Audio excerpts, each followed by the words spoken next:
If you get charged with a crime and you're stuck in jail and you can't get out, there are 5 critical mistakes you are making. And I'll tell you what those are right after this.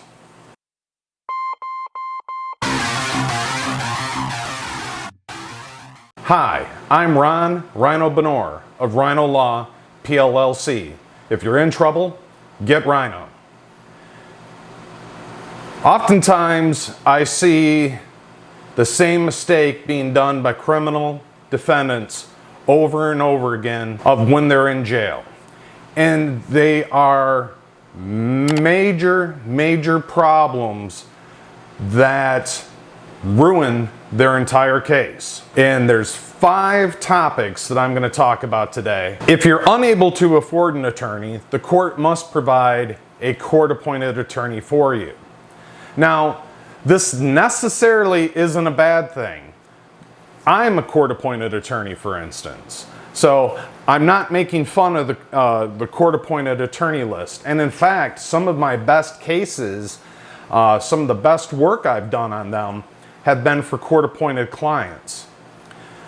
The problem is, it's kind of a crapshoot on who you end up with. Do you end up with the guy that's had tons of trial experience and knows what they're doing? Or do you get a newbie? Or do you get somebody that really doesn't care about their job, nor do they care about you?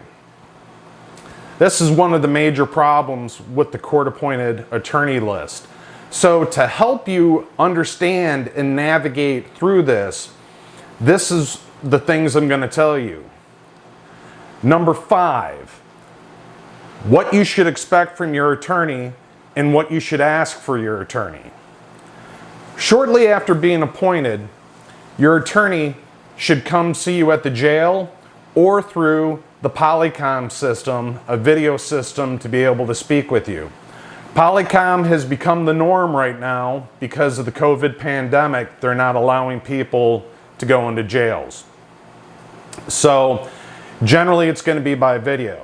Even if it's by video, attorneys can still provide things to their client by giving it to the jail or mailing it to their client.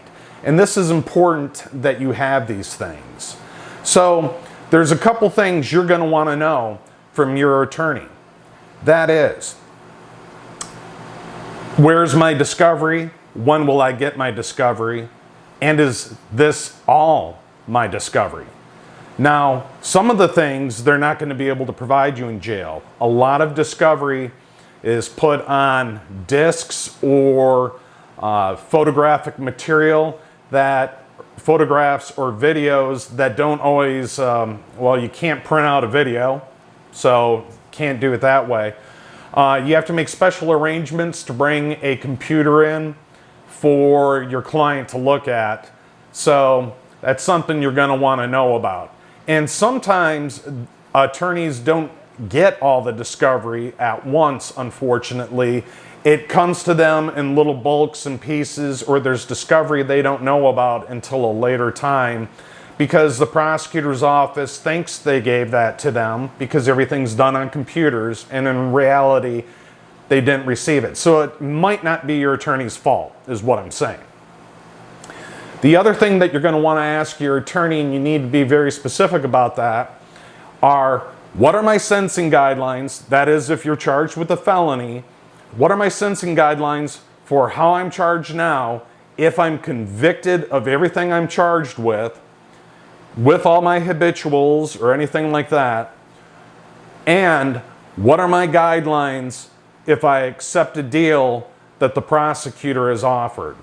Without knowing what the difference is between what you could be facing if you went to trial and what you could end up getting with the plea agreement, you're missing out on a lot of information.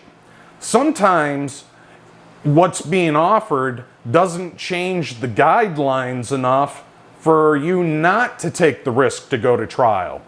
Other times where your attorney might go, well, you're looking at a minimum of 10 years in prison as compared to you're looking at the potential to get probation, which could include up to 1 year in jail. See the difference? That's why it's important to know what your guidelines are as you're charged and what your guidelines are as to any offer you are receiving. It's also helpful if the attorney runs through these guidelines with you and you actually know what your charges have been in the past. Sometimes it's hard to figure out what a client's past charges are because, believe it or not, people don't remember everything they've ever done. Number four of the worst things that you can do in jail. Do not, and I repeat, do not write a letter to the judge explaining your side of the case. Do not have a family member write a letter to the judge explaining your case. What happens is that letter gets copied and gets sent to the prosecutor and the defense attorney. Many times, people confess to committing a crime in this letter. So, let's say you don't testify. If you don't testify, there's a lot of things that can't get brought in, but guess what? That letter under the Michigan Rules of Evidence is a statement against interest. And even though normally letters are hearsay, since it's a letter from you and it's a statement against your interest, that gets brought into trial. So if you admitted to doing something, even if it's not what you're charged with, but you could get convicted of a lesser charge just by your admission that you made to the judge. Let me give you another example where it's not helpful. I had a client that I was representing, this was years ago. It was alleged that he had molested a child. An individual from the jail that thought he should be a lawyer, he was not very helpful because that individual said, hey, I'll write a letter for you on your behalf. Actually said in the letter to the judge, every young girl fantasizes about being raped. Just read this book, and gave the title to some book. And I'm just looking at this letter that got sent to me and the prosecutor and the judge, and I'm going like, okay, this isn't very helpful. Well, fortunately, that couldn't be used against him at trial, but it probably put a bad taste in the prosecutor and the judge's mouth reading that young girls fantasize about being raped by an adult male. So don't have people write letters on your behalf because it goes to everybody. And quite frankly, it doesn't help, nor does it change anything. There are times that letters can be written, that's usually for sentencing, where people can talk about good things about you and stuff like that. But no, not before then. Number 3. This is going to be the hardest part because in jail, there's not much to do. But I would highly suggest you don't talk to a lot of people. And you especially don't talk to people about your case or what's going on in your case. And there's a reason for that. Guess what's in jail? A lot of people that are drug addicts. And I'm not making light of drug addiction or substance abuse issues. I've known people that have successfully battled their demons, and they are great people. However, when people are in for drug addiction, they really want to get out. Why? So they can use drugs. And one thing that drug addicts are very good at doing is getting to know people, finding out about that individual's case, and then sounding like, hey, this guy confessed to me that he did this, and this is how he did it.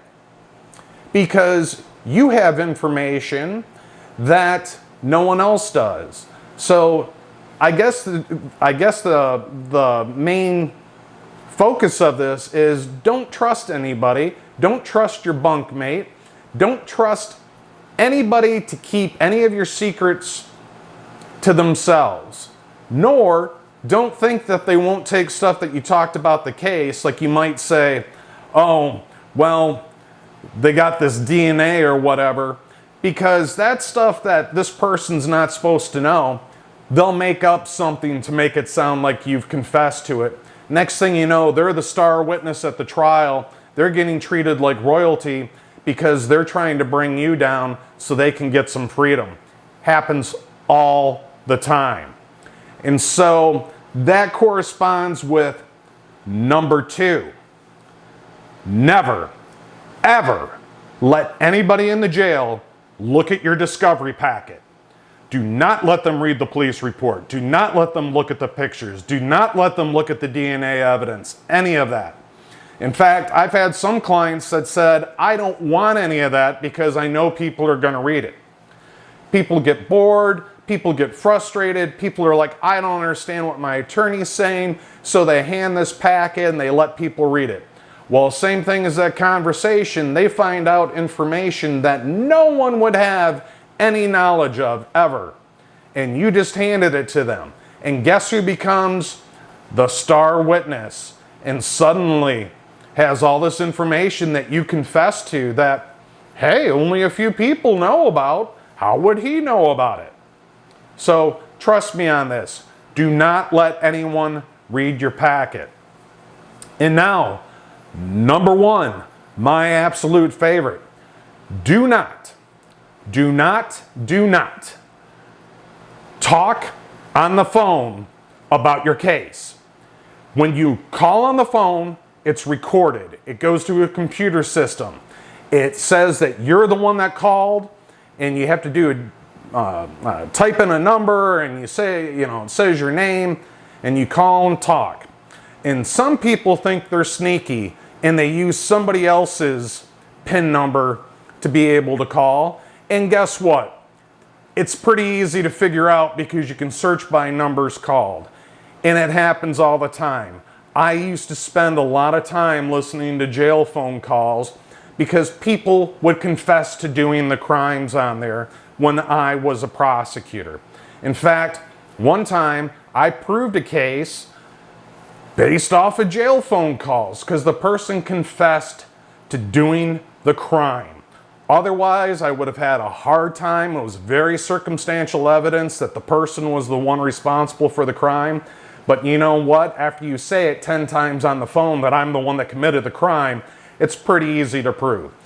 So ask about your kids, see how mom and dad are doing. That is all great. I understand you're bored. Do not talk about your case at all. It will be used against you.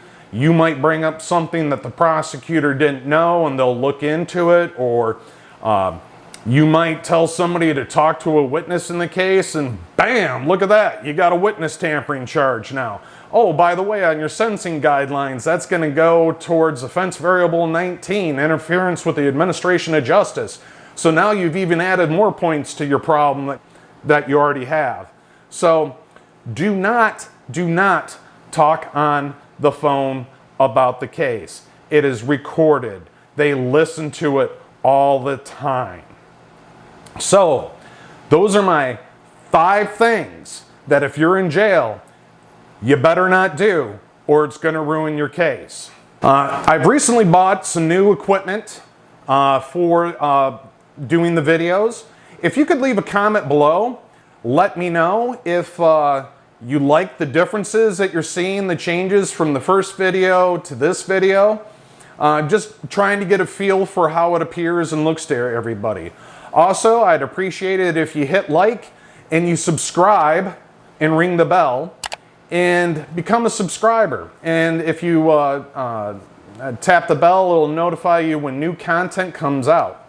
It takes a lot to do these videos, so I'd really appreciate getting a following and some feedback on this. Also, if there's anything that you would like to know about in the legal world, or the way things really happen rather than the way TV tells you it happens, I'd be happy to discuss that too. I'm Ryno Benore from Ryno Law PLLC. If you're in trouble, get Ryno.